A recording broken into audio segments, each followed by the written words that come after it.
Good morning. Welcome to the broadcast. I'm April Williams, and this is Daily Dose Live, dynamic direction for a successful life. Your little espresso shot of wisdom to jump start your morning. And it's quite a morning here in South Carolina. It is raining torrents this morning. That's why it's a little bit dark in here. So we've had some very interesting December weather, but I hope that you are having a great morning so far.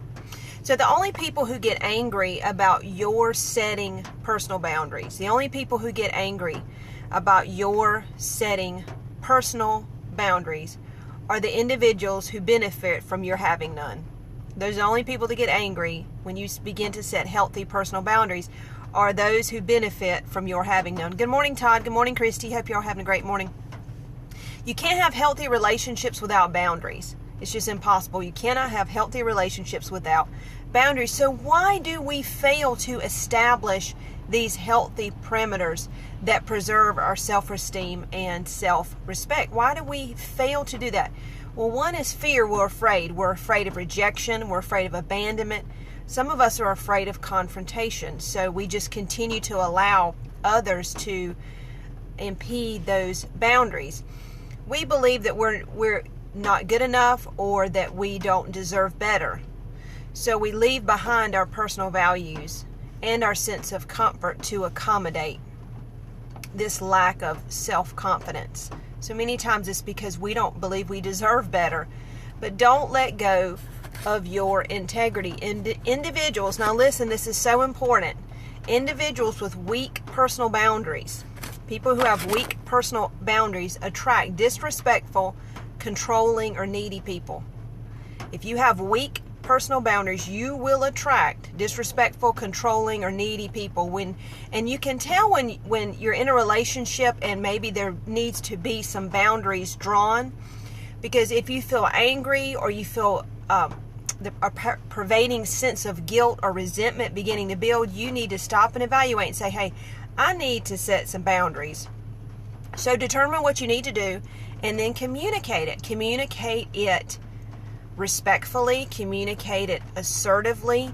Do not continue to allow yourself to feel this buildup of resentments and hurts because you're not setting these boundaries. So when you do that, when you go to a person and you respectfully communicate these boundaries, you can go to someone and say, hey, listen, when you do such and such, if you're in a workplace and there's a person that is a touchy-feely person and maybe you're not in a demonstrably physically affectionate, it's not necessarily appropriate in the workplace anyway, but if someone is in there, you could say, listen, I appreciate the fact that this is how you express your appreciation or whatever for people, but I'm not comfortable with that. You have to draw boundaries. Do it in a respectful way. And when you do that, you're not responsible for the other person's reaction. You're just responsible for expressing that boundary. Your responsibility is to communicate it. Because remember, in thinking of establishing proper boundaries, we need to respect others. Now, do I ever trespass? Do we ever trespass when dealing with others? Yes. In arguments, in times of anger, yes, we do trespass over others' personal boundaries, and we're all going to do it. But we need to be mindful of not just our personal boundaries, but others. And when you know you've done that, you need to say, listen, I apologize. I reacted instead of responded. I did not react to you in a respectful way, and please forgive me for doing that. We do it. This week I've been talking about establishing personal boundaries for yourself.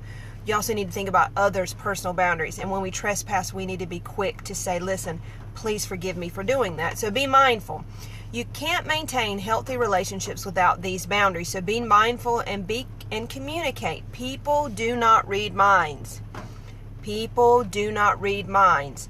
Your personal boundaries may not be someone else's, so you have to communicate it in a respectful and with dignity. Communicate that.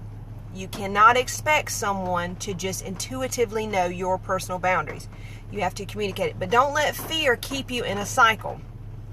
Do not allow fear to keep you in a cycle of low self-confidence and disrespect.